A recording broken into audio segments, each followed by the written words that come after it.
नमस्कार दोस्तों, स्वागत है आप सभी का इन खबर यूपी पर। लोकसभा चुनाव नजदीक है और इस चुनाव से पहले एक एक करके समाजवादी पार्टी हो या फिर बसपा, एक एक करके इन सभी पार्टियों को झटका लगता जा रहा है। जैसा कि बीते दिनों खबरें और चर्चाएं ये जोर शोर से थी कि बसपा के 10 सांसद, यानी कि एक सांसद तो निष्कासित हो ही चुके हैं बसपा से, दानिश अली, लेकिन बाकी के बचे 9 सांसद हैं वो भी जो है बसपा छोड़ने की तैयारी में है और कोई भाजपा की तरफ ताक लगाए बैठा है तो कोई जो है कांग्रेस की तरफ निगाहें टिकाए बैठा है।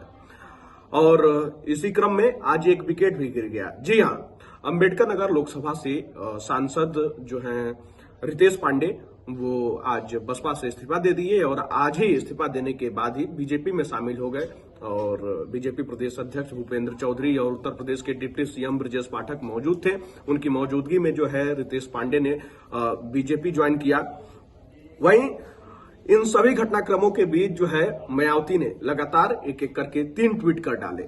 जी हां, बिना नाम लिए हुए ही उन्होंने जमकर अपने पार्टी के उन सांसदों के ऊपर भी निशाना साध दिया और जो राजनीतिक गलियारे में हलचलें चल रही हैं उस पर भी उन्होंने निशाना साधा है। उन्होंने पहला ट्वीट करते हुए लिखा कि बीएसपी राजनीतिक दल के साथ परम पूज्य बाबा साहेब डॉक्टर भीमराव अंबेडकर के आत्मसम्मान व स्वाभिमान के मिशन को समर्पित मूवमेंट भी है, जिस कारण इस पार्टी की नीति व कार्यशैली देश की पूंजीवादी पार्टियों से अलग है, जिसे ध्यान में रखकर ही चुनाव में पार्टी के उम्मीदवार भी उतारती है। अब बीएसपी के सांसदों को इस कसौटी पर खरा उतरने के साथ ही स्वयं जांचना है कि क्या उन्हें अपने क्षेत्र की जनता का सही ध्यान रखना है, क्या अपने क्षेत्र में पूरा समय दिया है, साथ ही क्या उन्होंने पार्टी व मूवमेंट के हित में समय समय पर दिए गए दिशा निर्देशों का सही से पालन किया है। वहीं तीसरे ट्वीट में उन्होंने लिखा कि ऐसे में अधिकतर लोकसभा सांसदों का टिकट दिया जाना क्या संभव, खासकर तब जब वे स्वयं अपने स्वार्थ में इधर उधर भटकते नजर आ रहे हैं। वो निगेटिव चर्चा में है। मीडिया द्वारा यह सब कुछ जानने के बावजूद इसे पार्टी की कमजोरी के रूप में प्रचारित करना अनुचित, बीएसपी का पार्टी हित सर्वोपरि। यहाँ पे मायावती सीधा सीधा ये बात कर रही हैं कि अगर किसी सांसद का टिकट काटा जा रहा है तो क्या इससे नाराज होकर जो है अपना हित देखना सही है। वही सांसद जो जनता के बीच नहीं मौजूद रहा हो, जो जनता की बातों को न सुना हो।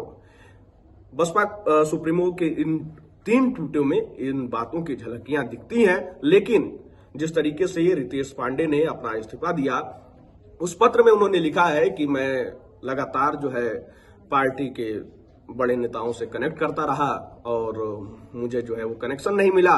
पदाधिकारियों की जो बैठकें होती थी उनमें मुझे आमंत्रित नहीं किया जाता था, उन बैठकों में मैं हिस्सा नहीं लेता था और जो है मुझे लगता है कि मेरी जरूरत अब पार्टी को नहीं है, इसीलिए मैं जो है ये भावुक फैसला ले रहा हूं। और इसके बाद ही जो है उन्होंने तत्काल प्रभाव से बीजेपी भी ज्वाइन कर लिया। लेकिन बाकी के जो 8 सांसद हैं, यानी कि 9वें के रूप में ये हो गए हैं, 10वीं के रूप में जो है दानिश अली अमरोहा से जो सांसद हैं वो पार्टी से निष्कासित हो ही चुके हैं और प्रबल ये संभावनाएं हैं कि अमरोहा से कांग्रेस के वो प्रत्याशी हो सकते हैं इस लोकसभा चुनाव में। वहीं बाकी के जो 8 सांसद हैं वो भी ताक लगाए बैठे हुए हैं, क्योंकि उन्हें भी इस बात की भनक लग गई है कि पार्टी टिकट देगी या नहीं देगी। क्योंकि देखिए, उन्हें भी कहीं ना कहीं ये लग रहा था कि जो गठबंधन है, इंडी गठबंधन, वो लोकसभा चुनाव आते आते उसमें बसपा भी शामिल हो जाएगी, लेकिन हुआ ऐसा नहीं।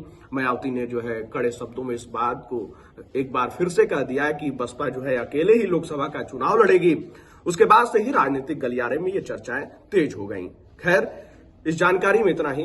उत्तर प्रदेश से जुड़े तमाम खबर को देखने के लिए आप सब जुड़े रहें इन खबर यूपी के साथ। धन्यवाद।